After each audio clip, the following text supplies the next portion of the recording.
Yo, what's going on, guys? Welcome back to a brand new video on the channel. Inside of today's video, we're going to be looking back at some Brawl Masters gameplay, some highly competitive games up against SK Gaming. If you also missed out on Queso Cup, I uploaded that on my second channel where we faced off against EXO and Clash. Some really fun games over there, but we're going to be going over some SK games right here. Considering we haven't really got monthly finals to prepare for, this is like one of the only few tournaments we've got left whilst we wait for the next monthly qualifiers. So before we get into today's video, make sure you're using the create code in the shop. Mine will be greatly appreciated. And without further ado, let's jump straight into it. Guys, so starting off the first game, the bans for this one were, I believe, Amber, Sprout on SK's end, and Stu and Nanny on Orange. So the Nanny ban was targeted more towards Shooting Star.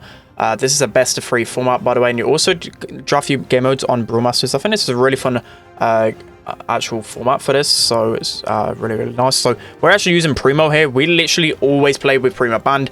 We've probably only practiced scrims a few times with Primo, so we thought we'll just test it against SK. We've seen Blood Diamond recently in the Queso Cup 3-0 SK, which is very unlike SK, to be honest. They're always on top, always winning everything at the moment. So with Primo in play, we might have found maybe like a weakness for SK, we don't know, so we thought we'd try it out ourselves. So with parallel plays, we've seen a lot of people going like Byron, Primo, or just something else like a Poco supporting the Primo down the right hand side, and then we really thought they'd go Primo themselves. So but that's why we went with the M's not really the best pick here. So I think if we would have picked anything other than M's, like a Jesse, like a Bell, we would have been in a good situation. So we're still actually in an alright place right here, although Jean has pull. M's should really get bullied. Sky does miss that pull right there. Tom goes for the kill on Jet and probably would have got that if it weren't for the Bell trap. So I'm going to push down that side. Drake's just doing really well. I think all Drake can really do here, considering he's got no good matchups, is just wait till he gets his super just like that. He's just got to use the walls to advantage, because basically he's useless in this matchup. So Tom's going to be pushing it over there. All we really need is like one Primo chain, especially with a Byron. And if I get like my splash off in time, if I shoot him a few times, we're going to be able to do really well. So unfortunately, I missed my splash there, which would have probably got us a lot more control on that zone, because now Leon's going to burst down Tom. Tom does get to jump onto Leon. Leon's probably going to go down here, I believe. I do get sniped by Semantic. Leon stays alive. So I really think if I would have actually got a splash onto Leon there, it would have been a lot different. So definitely already I can see, looking back on things, probably my bad on side of that one. Again, I go up without the support of my teammates, which is a little bit dumb. I should just be waiting, playing a little bit passive until my teammates respawn there. So now Tom's playing really well.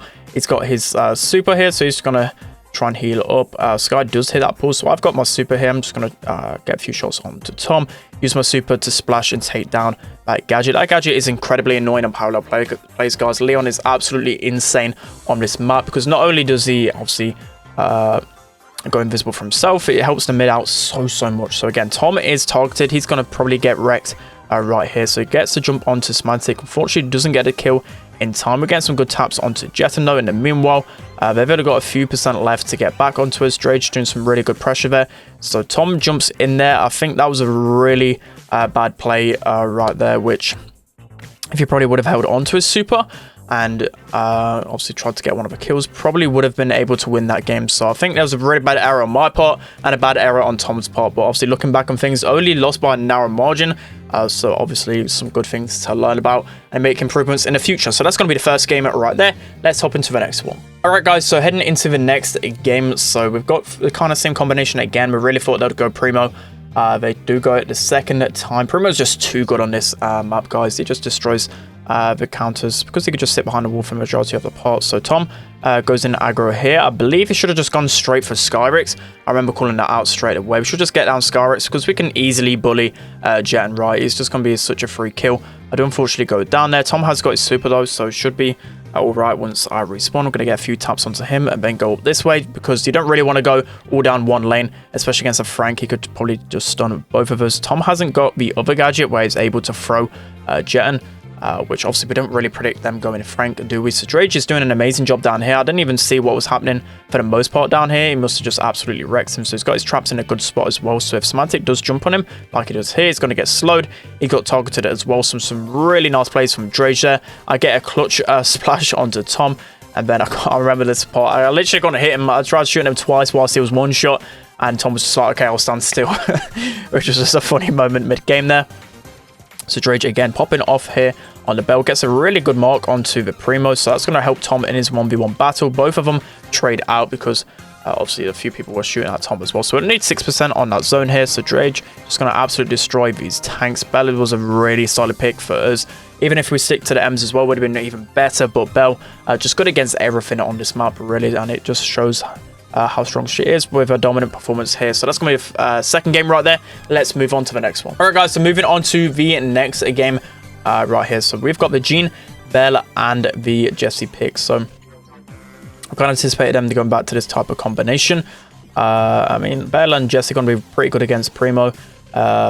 Jean going to be good for a hitter. So just straight away off the get-go, the error that we really made is that we should be sending Jessie mid and Bell down the right. So Bell down the right is going to be much better because in the grass, she's got longer range. Going to deal against Jean much better. And also taking down those totems. So we haven't got Leon here, so Leon's just going to be a really crucial pick. Unfortunately, I just don't have the ammo to really compete with any of these guys. Like, I'm constantly starved of ammo because I'm constantly having to scan the lanes. You see here, Leon with Invisiheal. Again, Invisiheal, a really good option here. Drage just sorry, can't get my words out there. It does opt to use the smoke trails most of the time, which is good when Jean isn't in play, but I think we kind of figured it out that Invisiheal is definitely better with Jean in play because I just don't have the reloads to take down Leon, right? Normally, Leon's just free tappable by Jean, right? You can just pull a Leon and kill him, but with Invisiheal, it's just constantly going to be healing up as much damage as I can give out. So we only got a little bit of percentage on our zone, not really the end of the world. Again, parallel plays always goes towards the ends of the game. You see a lot of times in parallel plays, it will last like the full 3 minutes because of how passive this map is. I've slowly came to like this map though. At the start, I really hated this map and the way it played out. But honestly, this is probably the best hot zone map in the game, in my opinion anyways. Just the way it kind of plays out, I do really enjoy it. So Jet again sneaks on here. Maybe if Drage placed better traps, it would have maybe enabled him not to sneak up. Again, a really underrated thing about Bell is those gadgets. So a lot of the times when Drage has played Leon, or just we've played against enemy Leons as well, using those Bell traps in good spots just basically allows you to show where Leon is, and so he can't sneak up on you. So of course you got to kind of put your traps into choke points so he can't go down that way. So here 15% down, not really the end of the world. Again, we've still got another. So basically the way we're kind of calling this out in VC is that we need to obviously make an attack before 15 seconds runs out, because you get about 1% for every second. So that's why we know we're not really down here. We just need a full team wipe or a couple of kills. I'm going to be getting on the zone. So unfortunately, Drage gets taken down here. Jetten is invised up as well. He's going to catch me out. I don't think I've got any gadgets left, so I can't knock him back or anything like that. So Drage's going to walk up here, get a few taps onto them. Jetten is invisible here. He's going to go onto Drage instead, which would have been an okay play, but I think that scenario should have just probably gone up. I do go down. Maybe I should have just gone with Tom's trying to stay alive. So Tom with a turret, he's going to nearly clutch up there, and it was so close. The ricochets from Bell kill him. So those are two losses which were completely winnable on our end there. So if I think if I maybe just stuck closer to Tom, probably could have got that one, and maybe some better like Bell traps as well would have been good in that one. And then in the first game you've seen there, we just literally lost it towards the end. So some really close games in parallel plays right there. Let's hop into the next set. Alright guys, so now moving on to Bounty Shooting Stars. So the bans again, Nanny was the big one impacting this one. But just felt like Nanny would maybe just put them in a more uncomfortable position. In a best of 3, again, I always advise that the bans that you choose, you've got to be choosing catering towards your enemy's playstyle. And obviously, if you don't know the enemy's playstyle, you can just take a good guess. So, for example, on this map, like Nanny is like one of the golden picks. People don't expect it, so it's good to like kind of do one of those bans. So you can see here, I'm doing really well. Getting some taps onto Jetten down the left-hand side. Of course, Bell's going to be really good against, well, only okay against Brock, actually. You know, like a 1v1 without gadgets, yes, can be really good, but with gadgets, no. So I get some amazing taps and amazing dodges there. You see that I was just tapping Semantic like crazy, tapping Jetten game along. So you can see here as well that I get the kill onto Sky. So the reason why I actually got that kill was quite big brained. I was really happy when I did that. I went in range, I don't think, to get a normal shot, so I used my super. I believe the super does have additional range, so it allowed me to get that kill. I know it gets I think like 700 damage onto them as well, so yeah, it was pretty sick to get that one off. So again, we're 5-3 up at the moment. I've got to be really careful of this Piper. So Piper just going to completely wreck Bell. Same, we've got to be careful with Brock, right? So if literally Jeton gets one single shot onto me, he can just gadget me and kill me. Same with Piper. So I've got to be so careful in this position, playing really defensive, trying to juke for my life here. So we've got 3 traps over on the left. Basically makes it so Jeton can't really push up. So that's kind of how you want to use the traps with Bell always.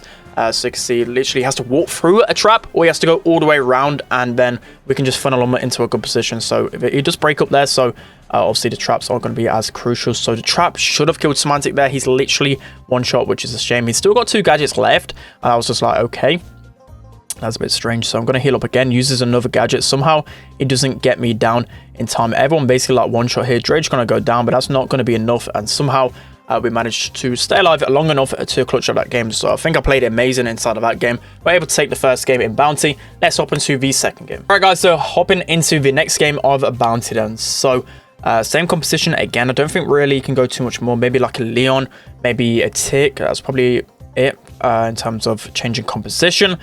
So I'm going to put a trap down in that left-hand bush in case the Piper wants to push up. So again, I've got to be really careful here. I'm getting some nice early taps from Semantic though.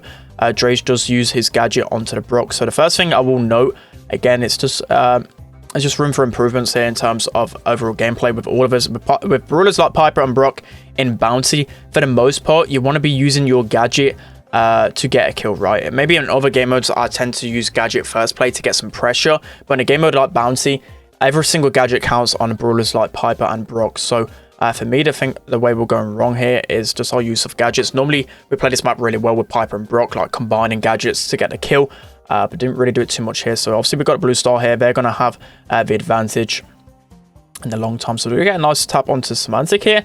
Jeton goes really weak as well. He's one shot. That is so unfortunate. Tom does get that kill as well, but I'm just in range of that Piper gadget, which is just so frustrating to be on the end of. So you see there, Semantic uses the gadget to get a kill on me, but Drage used it for pressure instead. So again, just a little small misplay on that side of things. Of course, Drage is like one of the best Pipers in the world. I'm sure he probably knows about that one. So yeah, we're now down quite a fair bit. And again, I thought I was safe there, but there was literally one tile of grass which allowed him to get his ambush, and then he gadgeted around the wall. That was just a crazy snipe. So Semantic fairly popping off. You know, everyone knows how good Semantic is on Piper. Definitely really good. So the start was good. It's just he's got so much usage out of those gadgets. It's just been crazy. That's why I was going so passive in the first game, is that I know how deadly Piper can be against me. So Tom going to miss that gadget. Jeton's just going to go for the gadget onto Tom. And there's basically no way we're going to be able to come back here. So that's going to be the second game right there. So fair play to Semantic, absolutely popping off on the Piper. That's going to be the second game. Let's hop into the next game. All right, guys, so heading into the next game of this set. So they're currently on match point overall. But both sets so far going down to set point, basically. So Semantic's going to use the gadget first play here. I think the reason why he did that was to collect the blue star with Tick. And Tick can basically finish off with one shot. So I imagine that was why he used that there. So I think that's, again, the only way you want to use your gadget with a Piper is either for pressure or to confirm the kill. So he's got 2 gadgets left, though. He's probably just going to save that until I'm one shot. So here I'm one shot, even if he's outside of a bush. 2.1k is normally like the sweet spot for Piper. Then like around like 2.8k with ambush.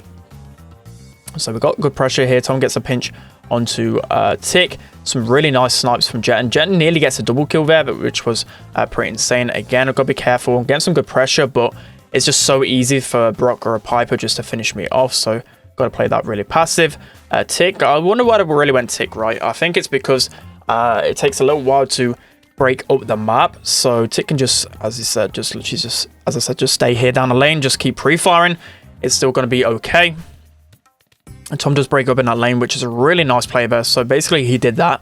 So it's obviously more room for him to move. It's going to be hard for Tick to actually just shoot down at one little funnel point, or whatever you really call it, choke point. I forgot what the name was for that. So 30 seconds left. Not really too much happening here. So we're just going to play it passive. So Tom gets some nice snipes onto Tick. I think he does hear it. And again, he pushes up aggro, gets a nice snipe onto Sky. Sky runs into the fire, and I'm going to be able to get a snipe onto him and finish it off. So some really nice plays from Tom, basically making it so Tick couldn't move into a certain position. So then it allowed me to pinch with him. And you've seen there, Semantic catches Tom off guard, but then Drage just gets to return fire straight the way there. So Drage playing really well this game for sure, clutching up, getting a nice snipe as well. And that's going to be GG inside of that set. So really back and forth games right there. Everyone playing super well on our team. So that's going to be Bounty right there. Moving on to the next set. Let's jump straight into it. All right, guys. So jumping into the next game then. So we're trying to use their combo against them.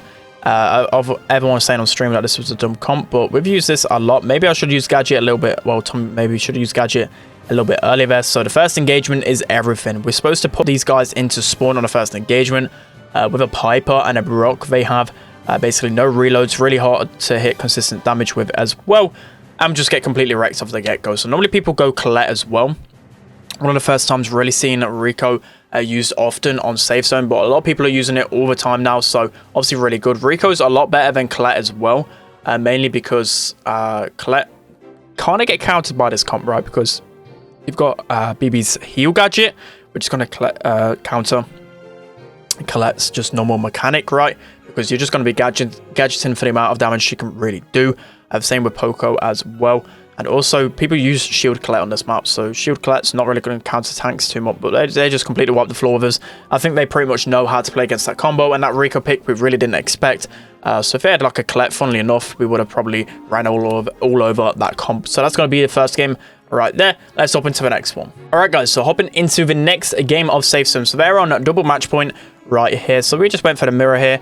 I know I've been feeling a lot more confident on Rico now, getting a bit more playtime with the gadgets. So got a mirror matchup right here, which both teams will be looking towards. Both teams really good mechanically. So we're just going to run all the way up here. So Sky misses. Well, actually, no, he hits a rocket right here, but it needs to be breaking up that grass. That's one thing I told Tom straight away on that lane, just from experience facing Rico lane. Because as I said, I don't think I've ever really played Rico. I think it's probably literally the first time I played Rico on this map. But just from my experience facing against Rico a few times in scrims as a Colette, I know it's so frustrating on that left hand side, because Rico can just funnel the shots so easily and push up. So you just see, I'll just go absolutely crazy in their spawn with all the gadgets, getting so much pressure. It just allows Drage and Tom to get some easy shots onto the safe. So yeah, literally all my pressure there, being able to get us a lot of percentage. So I'm trying to get a kill on Semantic. He just barely kills me right there. So we've got a healthy lead there, 50%. Drage popping off in the middle. Drage, absolutely insane Piper in this series. So it's really nice for him to be Piper now. I could consider myself a good Piper, but in terms against like Semantic and against Linane, I sometimes struggle a little bit. So like point Drage there, he's been playing so well against both of those players. So it's really nice to see. 40% left on him there. Safe, so it's important here to be in a good position, not getting pushed back altogether as a team. See there, Drage gets an insane snipe onto Semantic and jumps up to dodge to the gadget as well. That was a crazy play. So I get a nice super onto Skyrix as well. So only 25% left. I'm just going to keep pushing up around here. I don't think I've got any gadgets left, but you see there, I use my gadgets like really early to try and put some pressure up. So here I'm just dodging shots consistently, just trying to wiggle my way around. I'm able to get a team up there and end it. So really convincing game right there. Never thought we was in danger with that one. Let's hop into the final game. All right, guys, so going into the final game, match point for both teams. So this was actually the last chance qualifier as well for Brawl Masters. I didn't say that in the beginning. So both teams, so basically it was like 3 qualifiers beforehand. You get like points for how you place. Both teams didn't make that, so this is the last chance qualifier. Whoever wins this qualifies for the final 4, which is next week as well. So straight away we run up. We've got Skyrix in spawn straight away, so I knew he was going to try and gadget me for the wall there. I back off a little bit, kind of bait that out. So here I'm just trying to tickle down Sky. I know as a Brock it's so hard to consistently hit shots with, so I'm just going to try and go as aggro as possible, get into his face and burn my gadgets as much as possible. So here I'm just going to heal up. Probably a little bit of a misplay there. Should have shot my gadget a little bit more narrow down the right so I could heal up more. But just see here, look at how much damage we do with the pressure. It's just a pressure. It's absolutely insane. I'll just watch this play from here. I thought it was a really clean play right here. So I get supered by jetting. I'm just going to heal up with my gadget, get my super, and super to safe. So clean ending right there. 100% to 0 in a mirror comp. You couldn't ask for anything better right there. So some really good improvements from us.